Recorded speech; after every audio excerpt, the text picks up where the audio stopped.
tecnológica en los contextos de enseñanza y aprendizaje de la música mediante la descripción de experiencias registradas en investigaciones y la formulación de nuevos retos en materia de investigación, ambas desde los abordajes de la educomunicación, que es lo que les vengo aquí a explicar en qué consiste esta disciplina que es relativamente joven.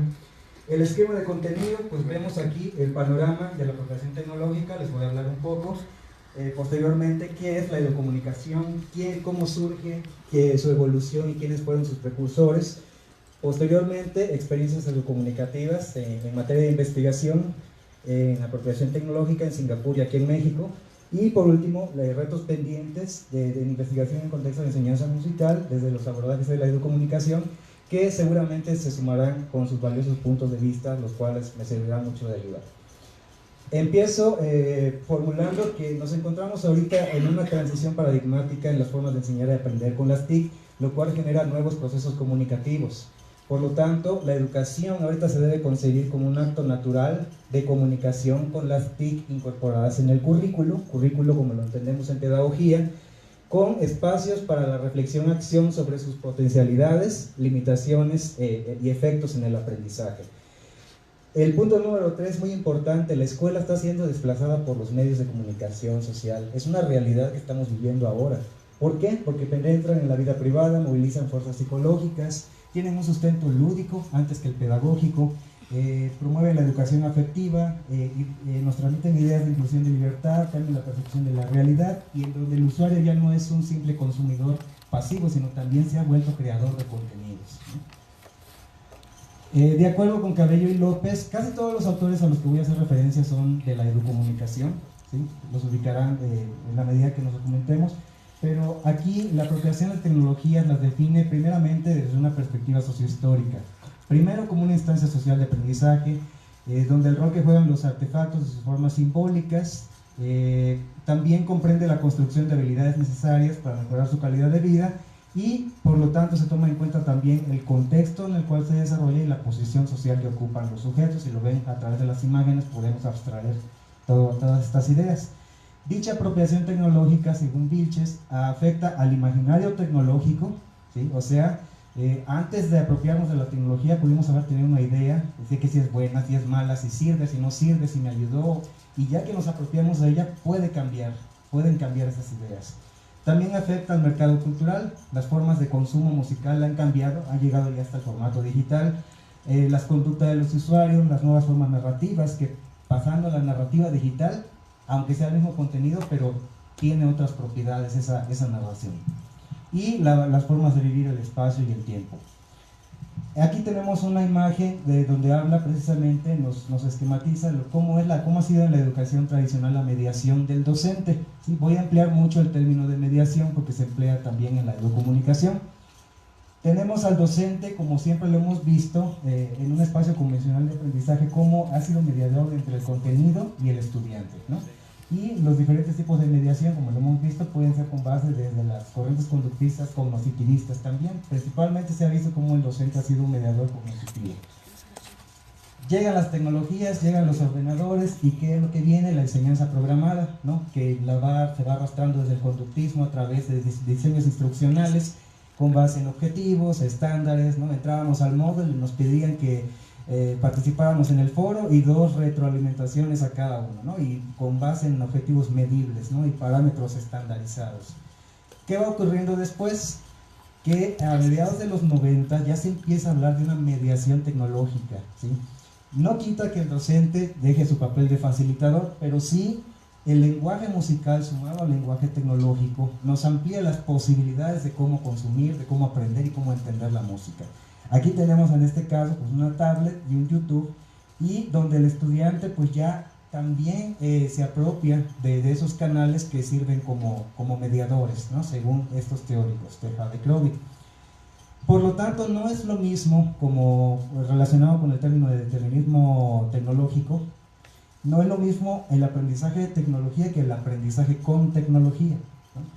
Porque el aprendizaje con tecnología implica procesos, y el aprendizaje de tecnología está basado en el rendimiento y mayormente a los productos, ¿no? Y aquí nos vamos a enfocar a los procesos. Aquí les comparto también unas gráficas de cómo está el consumo de medios aquí en México. Si nos fijamos aquí, el escuchar música y comunicarme con contactos, la población lo consume por internet, y mientras que en el entorno convencional, el ver televisión. La población mexicana consume mucha televisión. Igualmente, tenemos nuevamente aquí la televisión a la cabeza entre los medios audiovisuales, principalmente por, ya sea, puede ser medios audiovisuales a través de la televisión, del teléfono celular. Y por otro lado, en la gráfica de abajo tenemos el YouTube, Netflix, pero el YouTube es muy consumido mayormente a través del teléfono celular. ¿Qué es esto? Porque es importante revisar e investigar los aspectos procesuales por los cuales las mediaciones tecnológicas juegan un papel importante en los aspectos individuales y sociales de hacer música. Por último, en este apartado, el uso y consumo de medios involucran aspectos, entre aspectos y actores sociales, políticos, económicos, éticos, axiológicos, lingüísticos y estéticos. Pero por otro lado, Ignacio Aguadet, que es un importante educomunicador español, nos dice que el consumo diario de los medios no garantiza que se adquieran las competencias mediáticas, término que voy a explicar posteriormente, por lo que es indispensable una formación crítica en alfabetización audiovisual y mediática, que también lo voy a explicar posteriormente. Aparici, otro importante investigador, también nos señala que la alfabetización mediática no es lo mismo que la informática y la digital, que se limita nada más a las competencias instrumentales de las tecnologías, sino que se refiere a comprender cómo las tecnologías producen cambios en nosotros, pero a través, repito, de los procesos. Disculpen. Por lo tanto, ¿a qué se puede deber esto? Hay carencia de investigación con evidencias científicas precisamente en estos términos sobre la alfabetización mediática e informacional con la internet. ¿A qué se puede deber? Pues a que los medios de comunicación, a pesar de su gran dispersión, han estado disociados con los sistemas educativos y no han podido adaptarse a él, y viceversa. Y también porque los intentos en materia de planes pedagógicos para incorporar las diferentes TIC y los medios de comunicación social en el aula han sido fallidos. En el contexto de la educación musical, Jesús Tejada es un importante investigador español que nos habla de la mediación tecnológica en contextos musicales. ¿Qué es lo que nos dice? Que la incorporación de TIC en el currículo oficial, entendiéndose como el plan de estudios a base de objetivos, el plan explícito, contempla entre sus materias troncales y optativas la integración de las TIC, pero en materias de composición o en otros contextos de programación o producción musical, mejor dicho. Sin embargo, a pesar de que estos programas están enfocados al análisis de productos que emanan de esos programas informáticos, han surgido inquietudes por el estudio de la apropiación y consumo cultural de los nuevos medios de comunicación social, como son la radio, la prensa, la televisión y la internet. ¿Para qué? Para producir, en este caso en los músicos, una formación integral, una conciencia crítica, un sentido de participación social en la construcción social de su realidad, ¿no? En este caso. Ahora sí, pasamos al siguiente aspecto. ¿Qué es la educomunicación? Es un campo de estudio interdisciplinar y transdisciplinar que conecta las disciplinas históricamente separadas, han estado separadas, la educación, la pedagogía y la comunicación social.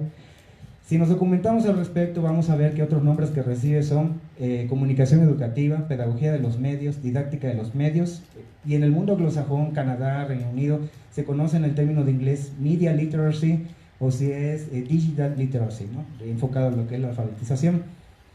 En Canadá está muy a la vanguardia en investigaciones en este rubro. Incluye el conocimiento de múltiples lenguajes, medios por los cuales la comunicación personal, grupal y social, y abarca la formación de un sentido crítico e inteligente para descubrir los valores propios y de la verdad. En 1973, el Consejo Internacional de Cine y Televisión hace precisamente la definición de la educación para la comunicación, siempre centrado en el aprendizaje de los medios modernos de comunicación, ¿no? A diferencia de que solamente nos sirvan como auxiliares, sino si vamos a ver el aspecto más procesual de la injerencia que tiene en los aprendizajes y en otras variables que voy a mencionar, pues es importante conocerlos a profundidad, más allá, repito, de las características técnicas. Surgimiento y evolución, pues en los 20 y en los 30 empieza con Celestín Freinet, quien introduce el periódico escolar en un tiempo en que la imprenta era una novedad. En los años 40 se tiene documentado que ya se empiezan a emplear los medios audiovisuales basados en la reproducción para entrenar a los bien a través de su obra, impulsa el fomento de la lectura crítica y la evaluación crítica de los diferentes medios. Tenemos después a Pablo Freire, que también Jorge Huergo lo reconoce como uno de los precursores de la educomunicación y establece a través de sus obras precisamente que el proceso educativo tiene que ser liberador, reconocer el universo del otro, o sea, la otredad, que se emplea mucho, por ejemplo, en la antropología, ese término, la relación maestro-alumno, dialógica, horizontal, no de yo sé y tú no sabes nada, las competencias de comunicación de masas, y desde esa década se incorporan las ONGs para el estudio, reflexión y crítica de los medios, así también como también los medios audiovisuales. Esto en Brasil, obviamente.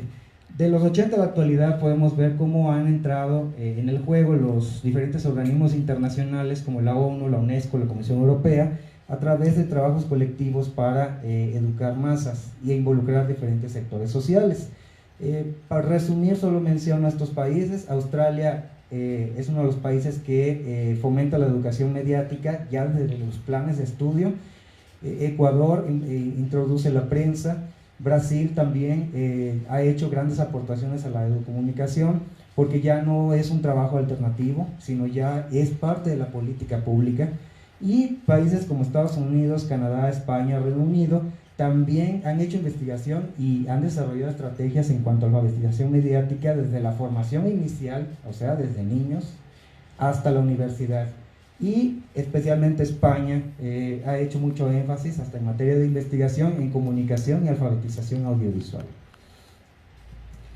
Esta autora, para no ser muy redundante, vemos ahí el espíritu crítico, conexión entre escuela y medios, promueve la polisemia de los mensajes, influir en la mejora de los productos mediáticos. ¿A quién le corresponde? Pues al consumidor, que ya es prosumidor, ya no es consumidor pasivo. Y también el proceso de democratización de los medios y la defensa de las identidades nacionales y regionales. Ahora nos vamos a las experiencias de investigación. En Singapur, en el Instituto Nacional de Educación de la Universidad Tecnológica Nanyang, se encontró que el blog es un componente mediador para el estudio del análisis musical, y el fenómeno que él observó, Eddie Chong, es la simetría en el conocimiento y la simetría de roles. Esto rompió los esquemas establecidos entre la relación maestro-alumno, yo sé, tú no sabes nada. Los demás tuvieron que aportar, tuvieron la oportunidad de aportar y construir el conocimiento. Por eso ven que dice ahí que el constructivismo social de Vygotsky es un paradigma que sustenta las prácticas con los blogs. Entonces, concluye que hay que tomar en cuenta los artefactos donde se tiene lugar la cognición distribuida, que es la teoría en la que él se basó, ¿no? Donde no se encuentra nada más la cognición distribuida en las estructuras mentales internas, sino en el ambiente y en las áreas corporales, etc. En México, ¿qué se ha hecho? Aquí, en lo que era antes la Escuela Nacional de Música y el Instituto de Investigación y Desarrollo Educativo, se empleó el blog para la iniciación en la enseñanza de la guitarra clásica. Fue un estudio de investigación, desarrollo descriptiva, que se concluye, pues como medio, el blog fortaleció el enriquecimiento del bagaje musical para sus participantes, tuvo ese potencial, y también tuvo el potencial para generar un nuevo espacio para la transmisión de la alta cultura musical, haciéndola extensiva a las sociedades actuales. En una institución también de enseñanza de la música del nivel superior de Jalisco, aquí esta investigación yo la desarrollé, empleé el blog para la asignatura de apreciación musical con estudiantes del nivel técnico, con 20 estudiantes y el profesor que fungió como migrante digital y alumnos entre nativos y migrantes digitales. Se empleó la investigación-acción en el aula, se exploró la práctica educativa como tal, incluyó desde el diagnóstico, se planeó la acción, se realizó, se implementó, se evaluó y se describieron nuevas necesidades. Esto es cíclico. Diarios de campo, análisis de documentos, entrevista a profundidad del focus group, triangulación, la actitud pues imparcial y ética del investigador, y cabe señalar que duró 6 meses y se extendió a 1 año. Las limitaciones, pues el acceso al recurso tecnológico, porque la institución no contaba con una sala de cómputo acondicionada, y bueno, la heterogeneidad socioeconómica, ¿no?, que creó barreras en la convivencia. ¿Qué se encontró? Aquí no nos podemos fijar en las letras resaltadas para que no tengamos una lectura lineal.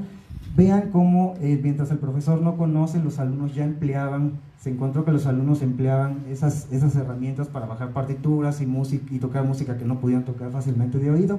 El profesor, pues 2 horas a la semana le eran insuficientes para desarrollar oyentes críticos en sus alumnos. Se emplearon los foros de discusión y los alumnos pues querían un medio para escuchar con mayor atención, y también había problemas con la grabadora porque el profesor caía en imprecisiones. Si ponía, por ejemplo, una obra de 4 movimientos, había que repetir otra vez toda la obra y resultaba rutinario para los estudiantes, ¿no? Y pues lo veían como una forma buena para mezclar la escuela con cosas de internet. Aquí está lo que se hizo: se diseñó el blog, el diseño instruccional, se crearon los foros de discusión, el chat que pidieron los estudiantes. Se capacitó al docente, a los estudiantes que fungieron como migrantes, se proyectó el blog en el aula, y aquí en el acceso fácil fue un punto en común, fue fácil de usar, se captó la atención de los alumnos, la proyección en clase le dio un nuevo tinte a la clase, los vídeos de YouTube permitió un ejercicio autodirigido en el análisis de las obras musicales, y sobre todo los foros de discusión tuvieron gran aceptación, pero los alumnos evidenciaron que con los foros no hubo una evidencia auténtica de aprendizaje por la copia de la respuesta, ¿no? Se les preguntaba qué textura es esta obra, qué carácter tenía esta obra, de qué periodo es, y las respuestas eran idénticas, ¿no? Esa era una limitante que el blog tuvo. Descripción de nuevas necesidades, pues vídeos formativos de instrumento, canto, clases magistrales, pero quedó como un asunto pendiente, ¿no? Hubiera sido interesante que se crearan esos contenidos y se analizaran a ver qué potencialidades tienen y qué limitaciones que tenían también. Conclusiones, pues se crearon procesos comunicativos innovadores con el blog, se derivaron alumnos motivados, reflexivos, y sobre todo para evaluar el medio que fue el blog, que ese era el propósito, que se crearan la visión crítica de evaluar un medio. Y pues fue un importante medio para la extensión del currículum, no solamente el currículo oficial, sino el currículo operacional, que se traduce en las prácticas reales de aprendizaje. En cuanto a retos de investigación, ya para terminar, aquí la propuesta es una propuesta que están haciendo, que estoy concibiendo, y que es un propósito por el que estoy aquí. En un futuro muy lejano me gustaría hacer un doctorado y conseguir un buen objeto de estudio, y acompañado de especialistas aquí en música. Es que en conservatorios, facultades de música, centros de enseñanza musical de distintos niveles, departamentos de música y arte con sus grupos artísticos en educación superior, radio, prensa y televisión universitaria y no universitaria, puede involucrar todos estos actores. Y también la educomunicación está abierta a estudios en los contextos informales, porque de allá surgen todas estas iniciativas. ¿Qué propongo de manera general? Estudios experimentales. En España se estudia mucho, se hacen muchos estudios experimentales en comunicación, han prevalecido. Se pueden diseñar y validar instrumentos en cuanto a alfabetización mediática, informacional, competencias mediáticas. Aquí tengo estos conceptos para no caer en leer definiciones a manera de interrogantes que nos llevaremos todos aquí de tarea. Contamos con la capacidad de acceder a medios, comprender, evaluar diversos aspectos de estos y sus contenidos, y establecer formas de comunicación en diferentes formatos. Eso es lo que sería la alfabetización mediática. Y pregunta para nosotros los docentes y para los estudiantes también de música. Alfabetización informacional: poseen la capacidad de saber cuándo, por qué y necesitan la información, dónde encontrarla y cómo evaluarla o utilizarla y cómo comunicarla. O la alfabetización audiovisual: además de las competencias instrumentales, se poseen las competencias lingüísticas, conocimientos de códigos, de símbolos, se tiene la conciencia cívica, la conciencia de las expresiones culturales, sabemos interpretar imágenes de diferentes contextos y corrientes sociohistóricas. También se puede investigar las prácticas sociales de empoderamiento comunicativo. ¿Qué tan empoderados estamos con lo que compartimos en redes sociales, en YouTube, ¿no? Con el consumo de YouTube? La producción de procesos de interacción. ¿Qué procesos de interacción se producen, ¿no? ¿Qué efectos en el aprendizaje? La televisión y la prensa, se han hecho investigaciones recientemente. ¿Cómo se desarrolla el proceso de su apropiación y consumo de la televisión? En aspectos, por ejemplo, muy concretamente aquí para música, formación de rasgos identitarios, roles, ¿qué apropian de la televisión? Comportamientos, estrategias de género, valores, rasgos personales entre instrumentistas y cantantes.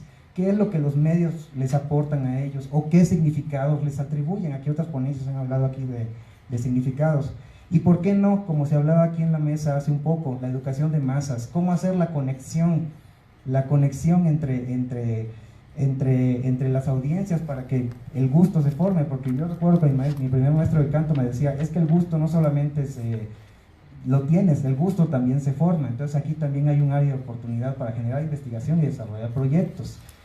Entonces es necesario conocer las motivaciones de los diferentes grupos para emanar de ahí nuevas teorías, nuevos enfoques que nos ayuden a explicar el fenómeno que estamos viviendo, porque si no lo hacemos, la brecha generacional va a crecer. Los medios van a hablar por su lado, la escuela va a hablar por su lado. Y por lo tanto, si hacemos caso a estas alertas, nos permitirá saber qué tecnologías, qué usos, qué procesos de mediación, la forma en cómo los individuos y colectivos en música acceden y aprenden y dotan de sentido a sus prácticas, y tomando en cuenta aspectos emocionales, relacionales, cognitivos y socioculturales, como ya se han tratado acá. ¿Qué nos va a generar de la investigación? Pues aquí tienen las estrategias, las dejo abiertas para que empiecen a formular sus preguntas desde el currículo oficial, perfiles de ingreso y egreso que hay que redefinir como resultado de toda esta intervención, y derivación de propuestas y programas para empoderar a músicos, educadores y personas encargadas de transmitir la